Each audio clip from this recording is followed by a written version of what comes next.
het gaat net heel vlot helaas. Het zal ook wel komen omdat het om oudere graven gaat. Maar ik had iets van 200 rechthebbenden gevonden.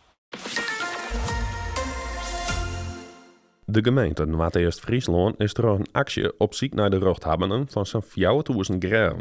De actie begon in maart 2023 en het wordt 4-4.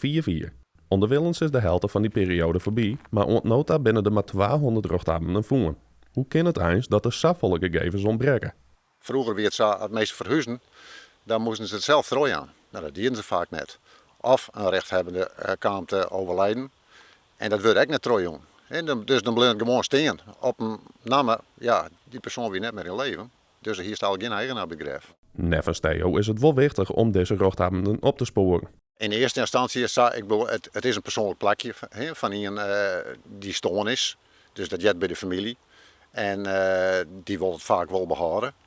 Alleen nog, ja, het is nou zo, het ben vrij oude graven, gaat het algemeen over.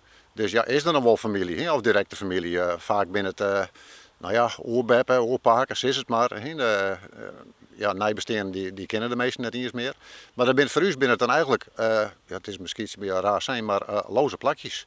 Zonder een rechthebbende mij de gemeente neer dwaan aan graafmonumenten. Ook net als ze sconciëren binnen of dreig om te vallen.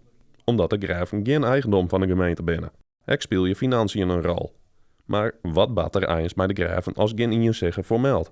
Nou ja, die zal op het eind van het besluit wordt het graafrecht aan vervallen verklaard terug het college. En dan kunnen we de graven roemje. Dat doen we dan eerst boven de grond, monumenten draaien. En later kan dat ook onder de grond wezen, zodat we de graven weer opnieuw uitgaan kunnen. Vaak gaat het om graven die voor onbepaalde tijd uitjongen binnen. Een prutte mensen denken dat dit betekent dat een graaf voor altijd je bloot, maar in de praktijk lijkt dat anders.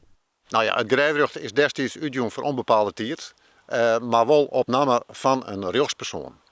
Is er geen rechtspersoon, en doe je er alles aan om zo'n rechtspersoon weer te vinden, en je vindt hem net, ja, dan kun je het gewoon vervallen verklaren. En dan maak je het lekker om je.